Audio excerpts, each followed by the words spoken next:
ધારાસભ્ય ભૂપત ભાયાણી ધારણ કરશે કેસરીઓ। ભૂપત ભાયાણી 3 ફેબ્રુઆરીએ ભાજપમાં જોડાશે। 3 ફેબ્રુઆરી સુરતના ભેંસાણમાં જંગી સભાનું આયોજન કરવામાં આવ્યું છે, જેમાં ભાજપના અધ્યક્ષ સી.આર. પાટીલ પણ ઉપસ્થિત રહેશે।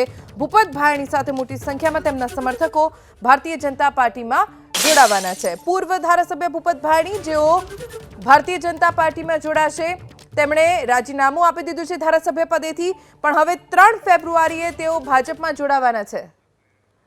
પૂર્વ ધારાસભ્ય ભૂપતભાઈ ભાયાણી અત્યારે આપણી સાથે જોડાઈ ગયા છે। ભૂપતભાઈ, ક્યારે આપ ભાજપમાં જોડાવાના છો અને શું કાર્યક્રમ છે?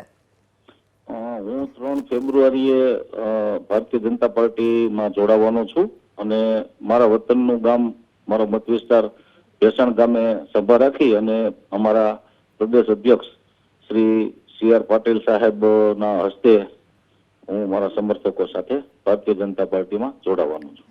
ભૂપતભાઈ, આપની સાથે અને કેટલા આપના સમર્થકો હશે જે ભાજપમાં જોડાશે? મારા આશરે 2000 જેટલા સમર્થકો ભારતીય જનતા પાર્ટીમાં જોડાશે અને મારી જનતા આશરે 15-20 હજારની મોટી સભા, જાહેર સભા રાખી અને કાર્યક્રમ કરીને અમે ભારતીય જનતા પાર્ટી જોઈન્ટ કરવાના છીએ। એ પહેલા આપે સી.આર. પાટીલ સાથે પણ વાતચીત કરી હશે જોડાવાને લઈને? હાજી, એમની સાથે વાતચીત થયેલી છે। હા, એટલે શું વાતચીત થઈ છે? આપને કોઈ વચન આપવામાં આવ્યું છે પક્ષ તરફથી, કેમ કે આપ ધારાસભ્ય પદ છોડીને ભાજપમાં જોડાઈ રહ્યા છો? હા, એટલે વચન તો ખાસ એવી કઈ વચનની વાત નથી થઈ, પણ હું ભારતીય જનતા પાર્ટી જોઈન્ટ કરવાનો છું અને આવનારા દિવસોમાં મારી જનતાના હિત માટે, મારા વિસ્તારના હિત માટે, મારા વિસ્તારના ખેડૂતો માટે અને મારા વિસ્તારના વિકાસના કામો માટે હું કામ કરતો રહીશ અને કામ કરીશ।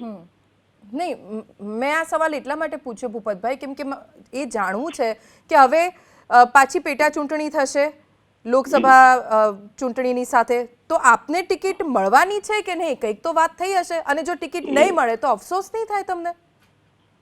ના, એ તો પ્રદેશ મોવડી મંડળ જ નક્કી કરશે અને એમને નક્કી કરવાનો અધિકાર એમનો જ હોય છે। એ ટિકિટનું નક્કી તો મારે ના કરવાનું હોય, પણ પાર્ટી બધું જોશે। નહીં, પણ કંઈક વાત તો થઈ હશે ને ભૂપતભાઈ, કે તમે ભાજપમાં જોડાઓ, પેટા ચૂંટણી થશે તો તમને ટિકિટ આપીશું, એવી કોઈ વાત થઈ છે?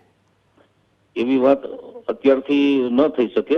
ચૂંટણીને હજી 3-1 મહિનાનો સમય છે, તો છેલ્લા દિવસોમાં બધું પાર્ટી જોશે અને નક્કી કરશે અને પાર્ટીનો જે નિર્ણય હશે એ હું માનવાનો છું। જી ભૂપતભાઈ, આભાર એબીપી અસ્મિતા સાથે વાત કરવા માટે। 3 ફેબ્રુઆરીએ ભાજપમાં જોડાવાના છે ભૂપત ભાયાણી અને તેમની સાથે તેમના 2000 જેટલા સમર્થકો પણ ભાજપમાં કેસરીઓ ધારણ કરશે, તેવો દાવો અત્યારે તેમણે કર્યો છે।